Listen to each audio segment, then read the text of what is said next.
am Gregory Hall, and we are in the Allen's Chapel community of Fannin County, Texas. The date is August the 24th, 2007, and I'm in the home of Mr. Locke, and I'm going to let him pronounce his first name because I don't do that very well. Well, my first name is Lemuel, Lemuel. That's not a common name, but it was common enough that my grandfather was named Lemuel Ramsey, and my mother thought that was such a good name, she named me Lemuel. But I generally go by the name of Lem. That's easy enough to handle. Lem Locke, and I live in the old Ramsey home, established a long time ago, some 150 years ago, to be more correct. My great-grandfather, Jacob Ramsey, and his wife Barbara came from Virginia in 1852, southern Virginia, down to this part of Texas, and settled not far from this house called Mead Springs. And Mead happened to be a relative of Jacob Ramsey's wife. And Jacob and Barbara and 8 children came in 2 wagons from southern Virginia, 1852. And I understand it took some 3 months before they got through the trials of that trip. I'd been fine if they'd had a tape recorder to have recorded their experiences coming that far, but anyway, they were good enough maybe to do some writing about it. My mother was quite interested in writing those old memories, and so that way I know a good bit about it. But after being here in this location for about a year, they bought this land, some 444 acres of land, which was called prairie land. Had not been plowed, and all it had on it was 2 log rooms, and I bought it from a fellow named Pierce. 1 log room is still in this old house, the room where they people lived in, and they had a separate log room where they cooked and ate. So he bought that, and it was recorded in 1854, but I think he bought it about a year before it was recorded. But anyway, it might be interesting to know that he built onto that log room with materials that he hauled from Jefferson, Texas. And I understand it took about a month to make that trip from this location down to Jefferson to get building materials. And a lot of those old building materials are holding up to this good day in this old house. I might mention that in 1980, the 2nd day of February, 2nd day of April rather, a tornado came through here and did extensive damage to this house. But I had it restored and put back better than it was originally, in that I put insulation in the walls and double pane windows and so forth. So it's essentially the same configuration it was before. And we acquired something over 200 acres of the old Ramsey homestead.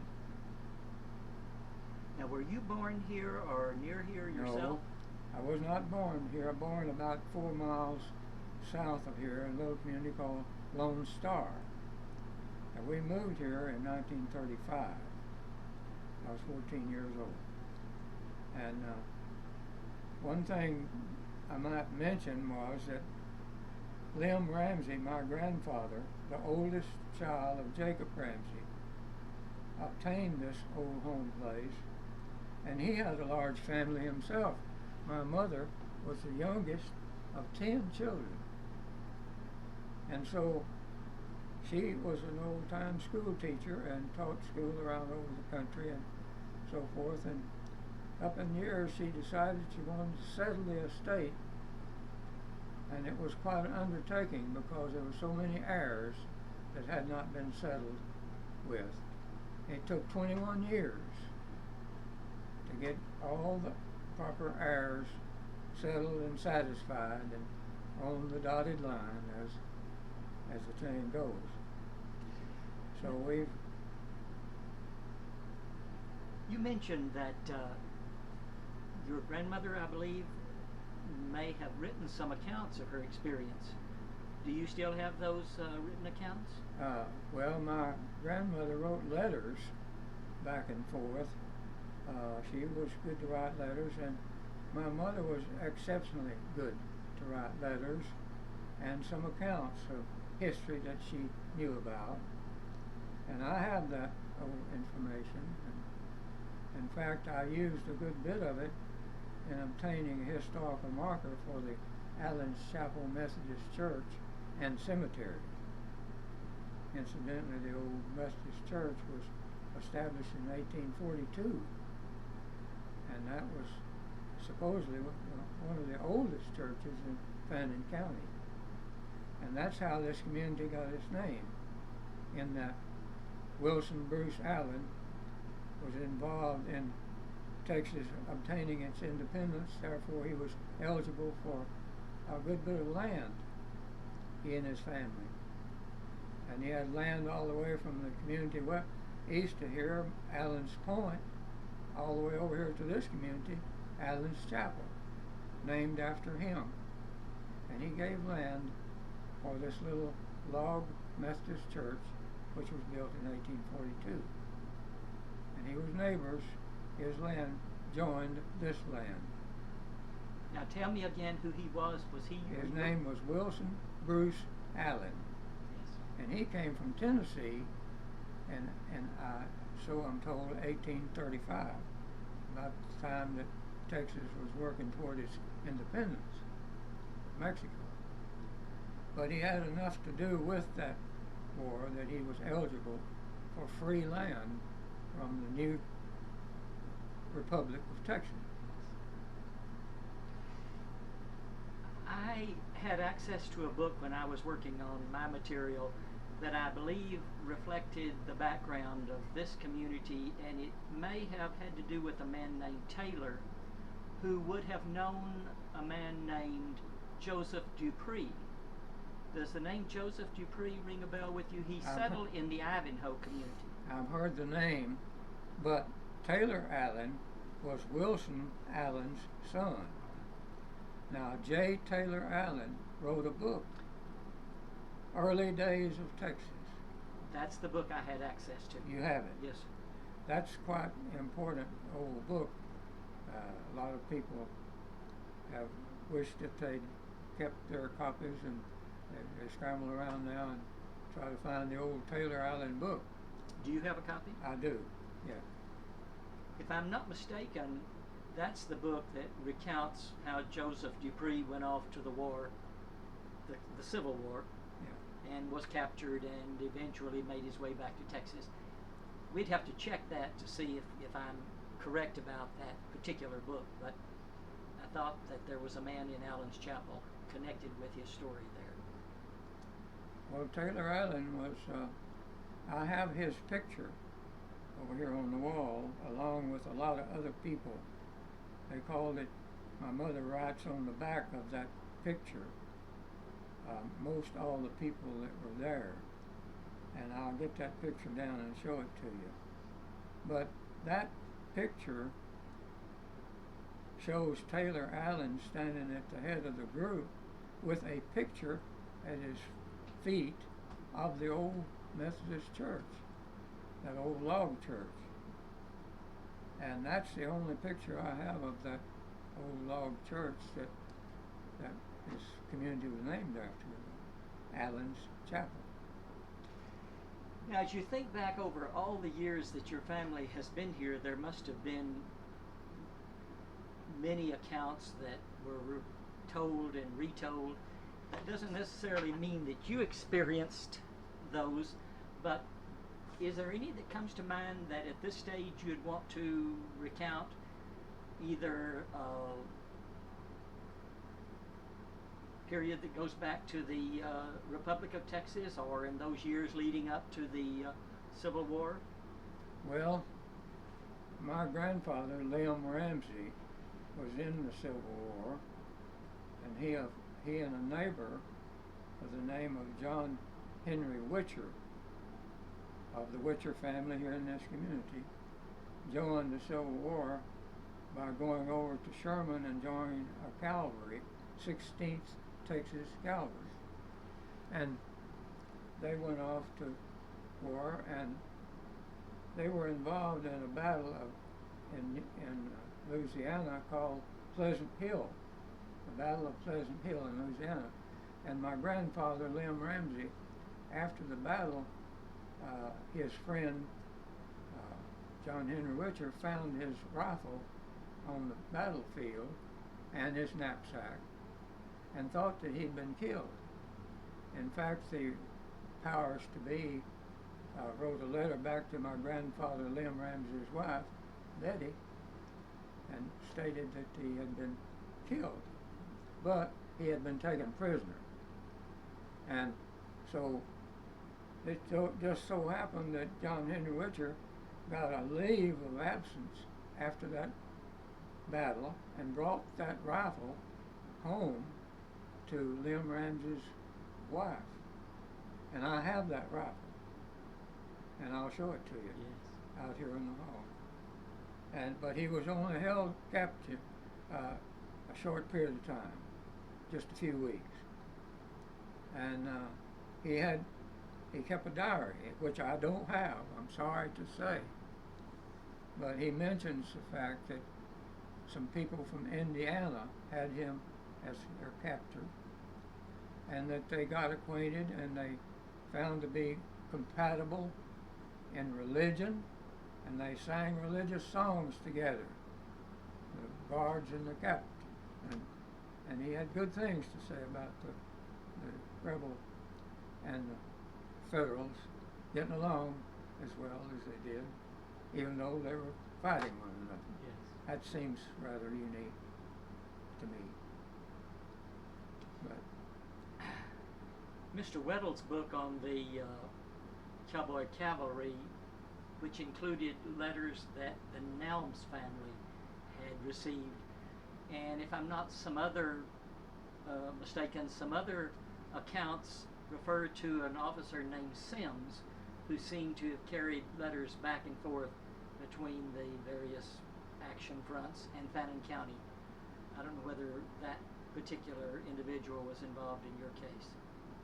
no, not that I know of. What about books that might have described that period during the war and your, Mr. Ramsey's participation? Have you had access to those? I don't know of any books that I'd offhand now. I have a writing of that was put together by families of Fannin County, and my mother writes about Jacob Ramsey and his family, and also about Lem Ramsey and his family.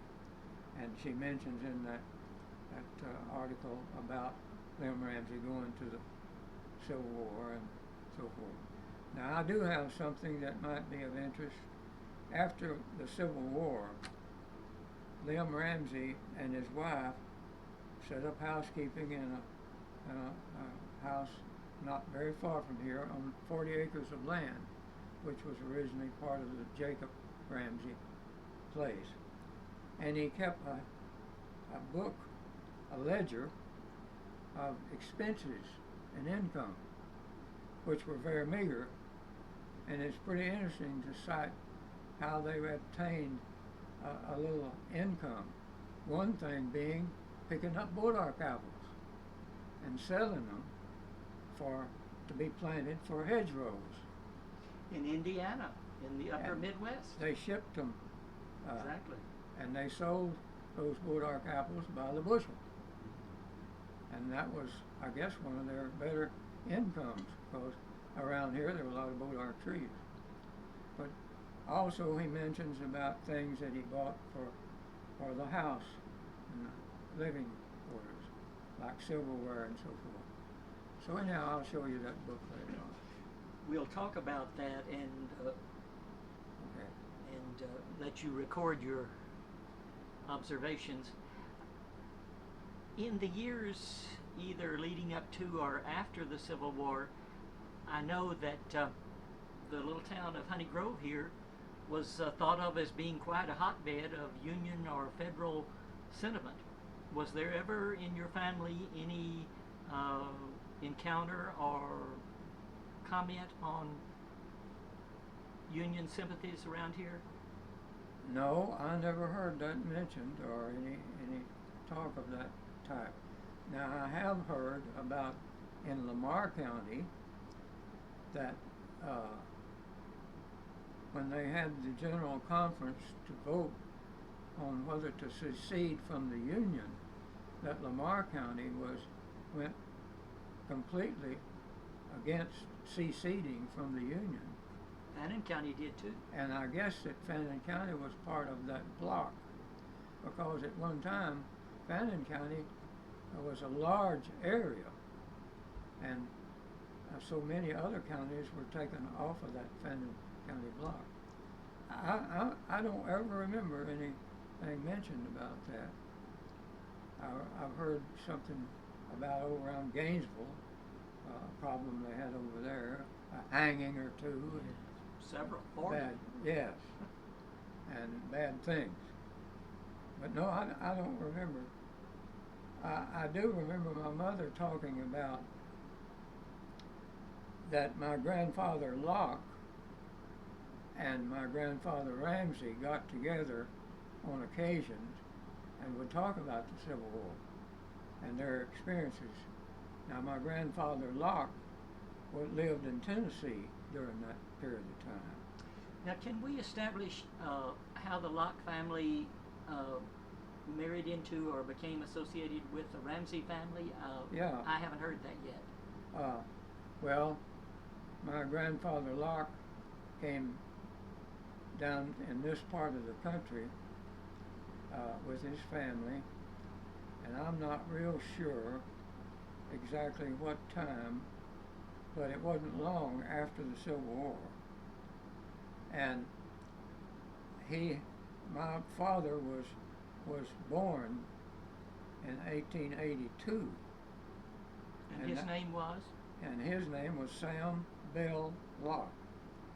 And I'm told, and I'm pretty sure it's correct, that my grandfather, John W. Locke, being a Confederate veteran, knew about Sam Bell Maxey, General Maxey from Paris, Lamar County, and was maybe thought that much of him that he named his son Sam Bell Locke after Sam Bell Maxey. And so anyhow, most everybody called my dad Sam Bell. But anyhow, they lived up here not far from this location in a little community called Lone Star, and my mother was teaching school at Lone Star School, and they got acquainted. The Locke farm joined the Lone Star School, and then their get-togethers at the school and so forth. My mother and dad got acquainted and were married in 1912, I believe it was. And then they lived there on the old Locke farm at Lone Star until 1935 when we moved down here. And my mother went back to teaching school after my dad died. My dad died in 1949. And all those years she hadn't taught school. And she went back over to Commerce, to East Texas State University, and got her degree. She had taught on a teacher's certificate all those younger years when that was good enough. But then she went on and got her degree in and taught school a long time. A lot of places. She ended up teaching down San Antonio and was almost 80 years old when she retired from teaching. And that's, But she did teach here in Fannin County. she though. taught in Fannin County some of the rural schools. Her first school was Shiloh, a little community over here, at age 18. Now tell me her name. Susie Susie. Ramsey Locke. And she taught here at Islands Chapel, and she taught at Lone Star and various rural schools. But later on, when she went back to teaching school, she, by her age and so forth, she was more apt to get schools out in West Texas or places where teachers weren't that many available. But you had already left home, so Oh yeah. that wasn't, you Yeah. didn't go there. Yeah, she maintained the old home place, and I was married and gone. My brother was married and gone. And Sam Bell Locke and Susie Ramsey Locke had two children. My brother, John Earl Locke, born in 1916, and I was born in 1920, and that's the only two in the family. Now, he died in 1977, relatively young, 62 years old.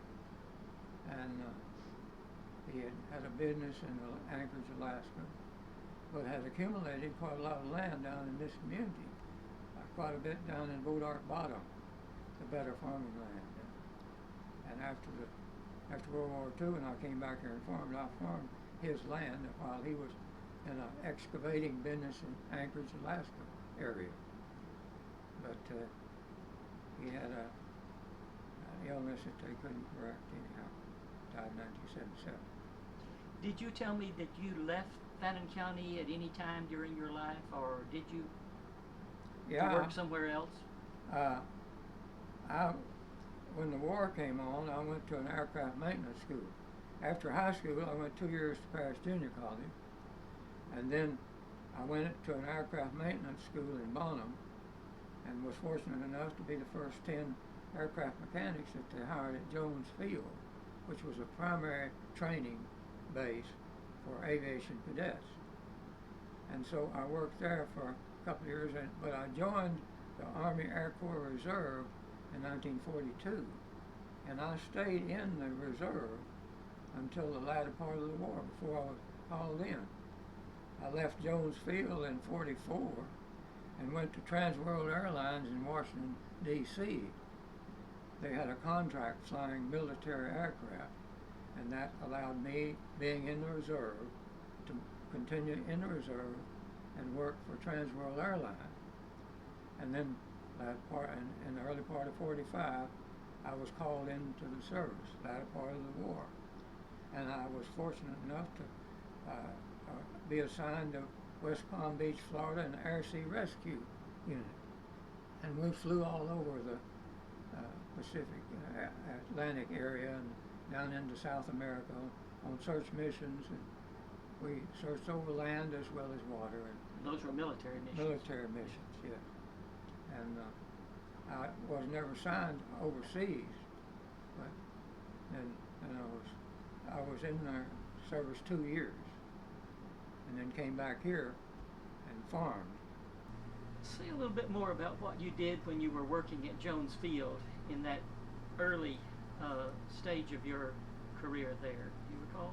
Well, as I say, I was fortunate. There were 44 of us in that aircraft maintenance school, and I was lucky to be in the top 10, and I was hired when they only had 6 airplanes. And so I got to be night foreman, maintenance foreman. We ended up with 212 aircraft. There at Jones Field? At Jones Field. And we had an auxiliary field, which is called Brown Field, out north of Bonham. But that was quite an interesting tour in that we trained, that was primary training for aviation cadets. That was the first training that they got. And it was maintained by civilians, mechanics, and also instructor pilots. And but I was there I went to work there in July 1941. before the war, before Pearl Harbor. And we were rapidly building up aircraft and cadets to be trained, and the base was being built. And like I say, I was foreman of the night crew. I had 88 people working for me. And we maintained the aircraft that needed the maintenance in order. Sometimes we'd work all night long to get the aircraft out for the next day's flying. Did you ever hear of a landing field out as far as beyond Ravenna toward Mulberry in those years? Called Hard Liquor Field. Is that what it was called? Named after the mayor of Bonham. An auxiliary field out there named Hard Liquor. And then Brown Field was down near Pupil Hand's place. And they had 2 hangars down there and some 100 aircraft. Well, see, I knew that field in Mulberry existed, and it was on property that later belonged to Brian Dupree, who was a famous name in the county. But I haven't been able to get anybody to name it, so... I think that was the name of it. Well, we can maybe track that down. I think I'm right about that. They needed auxiliary fields. That's for training the cadets to land and take off, land and take off. But now this Brown Field, that was a place where we put aircraft in the hangars and worked on them, and they flew in and out of there. But because we just accumulated so many aircraft that we didn't have facilities for them all at Jones Field, that out the edge of Bonham. So that was quite an operation. I've forgotten how many thousand cadets went through that Jones Field training operation. We've skipped over what I would call the Depression years. You were here, I suppose, during the 20s and saw the coming on of the Depression. Any particular memories of that you would recount now? Well, I remember them quite well. I remember how hard it was to own a farm. My dad was a hard-working man, and I'm quite sure that he shortened his life by having to work so hard, raising cotton and corn and hay and a few livestock. And I can remember in 1925 he made a good cotton crop that year. That was the beginning of the Depression. And I remember bought a new Model T Ford, and which he drove for a long time. And I remember I got a red wagon, and my brother got a bicycle. And I remember getting up that Christmas morning when it's snow on the ground, and looking out in the yard, and there was my brother out there trying to ride that bicycle out in the snow. I remember that quite well. But anyhow, after that year, that seemed to be one of the last years that we had pretty good crops, and money wasn't quite so scarce. But it was hard. It was difficult to feed your family, and it went hard with my dad. He just felt like maybe he wasn't doing as much as I never heard him say that, but I know he felt that. Now, was your mother teaching school during those years? No, she was not teaching at that time. And she didn't teach until after his death in '49. But those were bad times, Depression days, and that farm, he held on to it as long as he could, and finally we moved here to this old place, 35. Another family that came into this part of Fannin County in the early years was the Gilbreth family. Do you remember hearing anything about them? Well, I know something about the Gilbreth family. They lived not too far west of here, over north of Wyndham, and I was acquainted with some of them. And then there was a Wheeler family, and there was a Galbraith family. And now, the Wheeler and the Galbraith family lived in this community when they built that old Methodist church, and they were members of that church. Do you remember Lake Fannin when it was opened? Oh, yes. In 38. Yes. That was such a good place to go. I know I was in high school, and we, of the three lakes, Lake Crockett, Lake Coffee Mill, and Lake Fannin, Lake Fannin was the ideal place to go for swimming, and then they had the nice clubhouse, and they had cabins around the perimeter of the lake. And that was a clear lake and good place to swim. Would you have any recollections of the career of Sam Rayburn in this county? Well, through the years?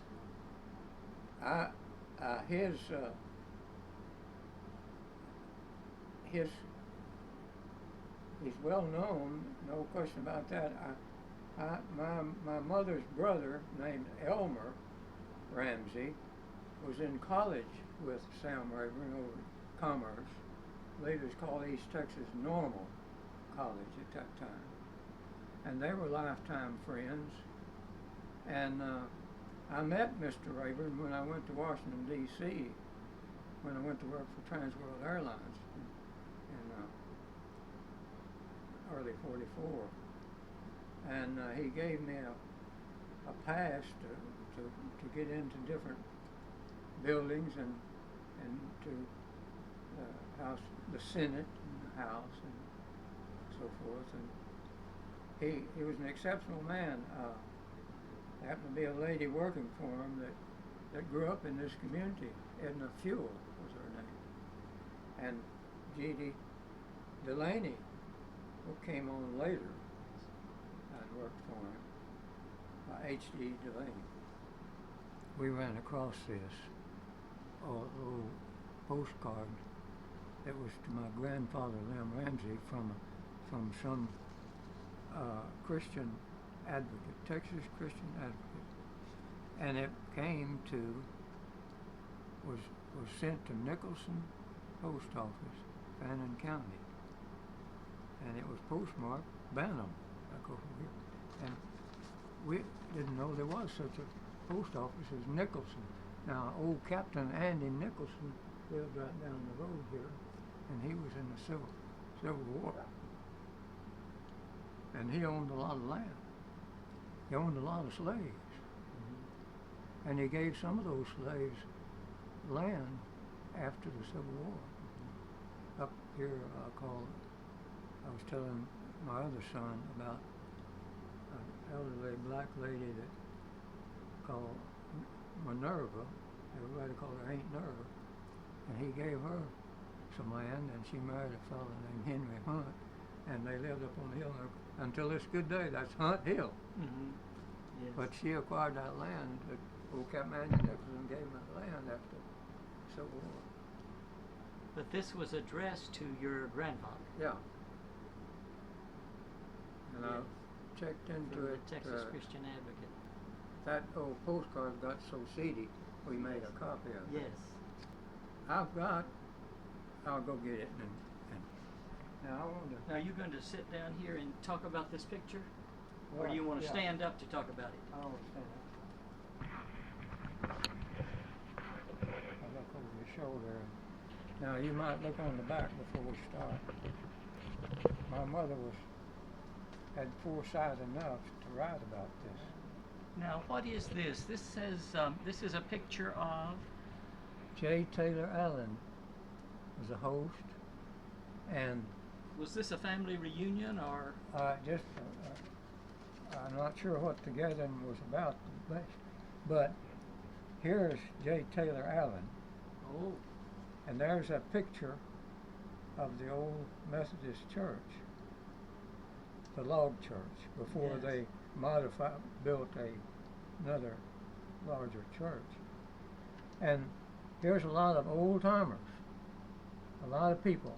There's my grandmother, Lem Ramsey's widow. Yes. My grandfather, Lem Ramsey, had already passed away. Here's my mother. But there's other people. There's a Yoakum.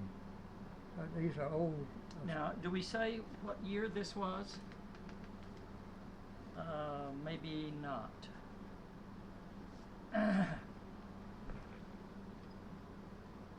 Well, But you can tell from that automobile, yeah, which is we've talked about this. an early model. Different ones of us have talked and speculated on this. Do you know which house that was That's there? that's the old Wilson Bruce Allen home place. Okay. The old fellow that gave the land for Mm-hmm. the church and the cemetery. Mm-hmm. And this is his son that lived there. Yes, yes. And that was a log house then. In fact, during my lifetime, that old house still had, you could still see the logs. Yes, in it. yes. There's another house there altogether now. But these are some old timers. And these pictures were in your family then all these years? Yeah, yeah.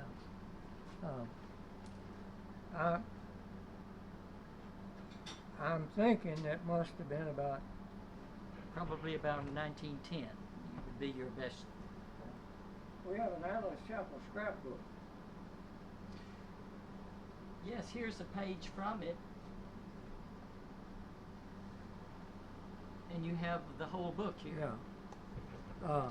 I gave Tom Scott one of these. A pet bought it and gave it to and he's supposed to put it up there in the Museum? in the museum. And he said after I gave it to him, he said I took it home and kept it for several days and read all these like these old families. This is right up of Dorothy and me. Okay. And around Christmas time. And this is my dad and my mother. In fact, that's a wedding picture taken out in front of this old house. This house? Yes. And now my mother wrote this about flying up to Anchorage, Alaska to see my brother and his family. And she writes about never been on an airplane before. Yes. And she writes about, you might want to scan over that. Yes. It's pretty interesting. Her, Did you say why she went on that particular trip? we just wanted to go visit Just my son. visit and she your went son along there. with Mr. and Miss Parrish. Yes. And they had a son and family up there. Yes. After she had retired, my granddad Locke, he had fallen and broken his hip. And the doctor said, well, there's no need trying to do anything about it because he won't live long, and he lived some 10 years. Oh my So goodness. my dad said, and see how he's holding that leg out Yes. straight there. But here's a little chunk of ice, there's a watermelon sitting Oh on top my of it. goodness. There's a little pup getting him some something to eat. Would that be this house? It was on the front porch up at Lone Star Community, Yes, halfway yes, between here yes, and Honey Grove. yes, yes. But that chair he's sitting in is this chair right here. The same one, right there. After that, I had this chair restored. As the tornado, so much stuff was torn up. Yes. I had it restored and had his name put on it. Oh, it's beautiful. This is a picture of my mother and dad. That same picture standing out in It's front of the house. in the book here. Yes, I'd like. Oh, and there's members of your family or the community. Well, this is my wife Dorothy. This is Catherine Witcher, who went to church in that old church. Yes. Only one still living. She was 102 when she died, 3 years ago. This is Bobby Treadway. He and I were on the Allen Chapel Rainbow Cemetery Association. This is the Lutheran preacher. I asked him to come down and say a prayer. Well, let me stop this, and if you want to, at least let me give a peek. I'd like to see. I can show you a few old things upstairs. Yes. And before you go, I've got a storage out here that I'll take in.